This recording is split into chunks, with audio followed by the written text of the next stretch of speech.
Bismillahirrahmanirrahim. Əziz tamaşaçılar, bugün orucla bağlı çox soruşulan daha bir vacib məsələni müzakirə edəcəyik. Sual belədir: həddindən artıq zəiflik halında oruc açmaq caizdirmi?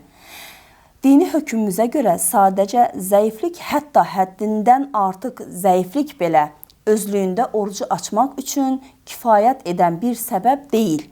Lakin əgər bu zəiflik şəxs üçün çətinlik və məşəqqət hərəc dərəcəsinə çatarsa, o zaman orucu açmaq caiz olur. Diqqət edilməli mühüm məqamlar bunlardır ki, birinci orucu açan şəxs sonradan həmin orucun qəzasını tutmalıdır. İkincisi, ehtiyat vacib olaraq yemək və içməkdə zərurət miqdarı ilə kifayətlənməli və bundan artığından çəkilməlidir.